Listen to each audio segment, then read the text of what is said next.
안녕하세요 여러분. 우리는 보통 키보드에 맞춰 자세를 잡고 일하다 보니까 장시간 일을 하다 보면 손목이나 어깨가 뻐근해지는 경험을 한 번쯤은 겪어보셨을 거예요. 그래서 오늘 소개해드릴 노프리 라이트 키보드는 우리 몸과 책상 환경에 맞춰 편하게 세팅할 수 있도록 설계된 스플릿 키보드라 특히 장시간 키보드를 사용하는 개발자분들께 추천드려보고 싶은 키보드예요. 노프리 라이트 키보드 구성품은 키보드 본체와 USB-C 타입 케이블 그리고 기타 다양한 구성품들과 사용 설명서로 구성되어 있어요. 키보드 사이즈는 가로 300.8, 세로 112.4, 최대 높이 40.3mm이고 무게는 0.58kg으로 휴대하기에도 부담없는 사이즈와 무게로 출시되었죠. 그리고 이동할 땐 별도 구매할 수 있는 이 전용 파우치에 넣어서 간편하게 휴대할 수 있어요. 노프리 라이트 키보드는 60% 배열이 적용된 컴팩트한 디자인이 특징이에요. 숫자 패드나 기능키 없이 꼭 필요한 키만 담겨 있어서 기본 상태로도 책상 위 공간을 훨씬 효율적으로 활용할 수 있고 특히 키보드를 좌우로 분리할 수 있는 스플릿 구조라 우리 몸을 키보드에 맞추는 것이 아닌 키보드를 우리 몸에 맞춰 세팅할 수 있다는 점이 굉장히 매력적인 키보드죠. 또 하나 눈에 띄는 부분은 각도 조절을 위한 받침대, 일명 텐팅 킷을 활용할 수 있다는 점인데요. 이 키트는 약 7도 정도의 기울기를 만들어주는 구조로 손목이 자연스러운 각도로 유지되기 때문에 장시간 타이핑을 할 때 손에 가해지는 부담을 확실히 줄일 수 있어요. 그리고 별도 구매가 가능한 호두나무 소재의 팜레스트도 인상적이었는데요. 이 팜레스트는 키보드 각도에 맞춰 설계되어 있어서 손바닥이 기울어진 키보드 위에 자연스럽게 얹혀지는 구조예요. 디자인도 고급스럽고 손목을 올렸을 때의 감촉도 좋은 편이라 노프리 라이트 키보드를 구매하신다면 꼭 함께 사용하시는 걸 추천드려요. 키보드 전면에는 USB-C 타입 포트가 총 3개 제공돼요. 이 포트들은 모두 충전이 가능하고 유선 모드로 사용할 땐 왼쪽 포트를 PC와 연결해준 다음 기본 구성에 포함된 이 케이블을 활용해서 이런 식으로 유선 모드로 활용할 수 있어요. 그리고 무선 모드는 기본으로 제공되는 2.4GHz 무선 동굴을 활용하면 되고 유무선 전환 방법은 키보드 좌우 바닥면에 있는 이 스위치로 조절할 수 있어요.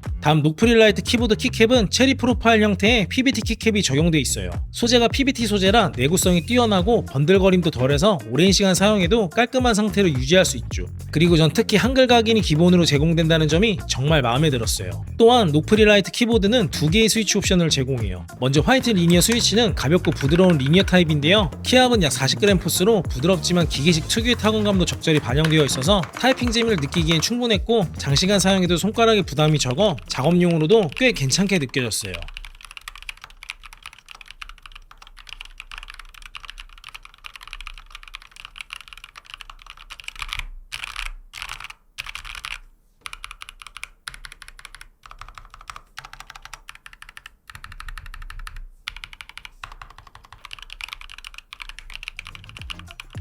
다음은 오테미 허니피치 버전3 스위치예요. 이 스위치는 저소음 타입이라 타건음이 확실히 조용하고 키감도 화이트 리니어보다 살짝 더 말랑하면서도 부드러운 타건감이 인상적이었어요. 그리고 손끝에 닿는 느낌도 탄력있고 입력 반응도 또렷한 편이라 조용한 환경에서 정확한 타이핑을 원하는 분들께 꽤 괜찮은 조합으로 느껴졌어요.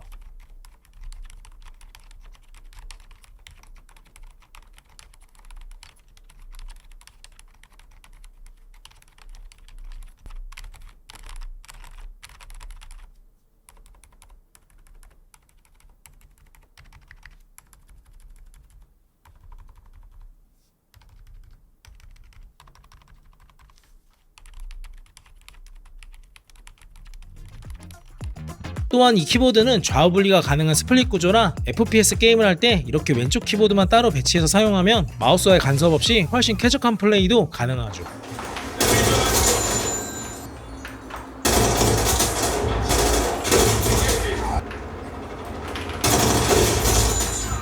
이 밖에도 노프리 라이트 키보드는 스위치를 자유롭게 교체할 수 있는 핫스왑 기능을 지원해 원하는 스위치로 자유롭게 변경해서 사용할 수 있고 별도 소프트웨어 설치가 필요 없는 바이알 웹 인터페이스를 통해 키맵 변경이나 매크로 설정 등 다양한 고급 기능들을 쉽게 설정할 수 있어서 평소 커스터마이징을 중요하게 생각하시는 분들께도 괜찮은 키보드로 느껴졌어요. 자, 정리해보면 노프리 라이트 키보드는 우리가 키보드의 자세를 맞추는 기존 방식이 아니라 키보드를 내 몸에 맞게 배치할 수 있는 스플릿 구조라 장시간 작업이 많은 분들께 정말 잘 맞는 제품으로 느껴졌어요. 그리고 60% 배열의 스플릿 구조, 여기에 7도 텐팅키까지 더해져 책상 공간을 효율적으로 사용할 수 있을 뿐만 아니라 손목 부담도 확실히 줄일 수 있는 인체공학적 키보드라는 점도 매력적이죠. 따라서 개발자나 타이핑 작업이 많은 분들, 그리고 인체공학적인 키보드를 찾고 계셨던 분들께 꼭 한번 추천드려보고 싶은 키보드였다는 점 참고 부탁드리며 오늘 정보가 도움이 되셨다면 좋아요와 구독 부탁드릴게요.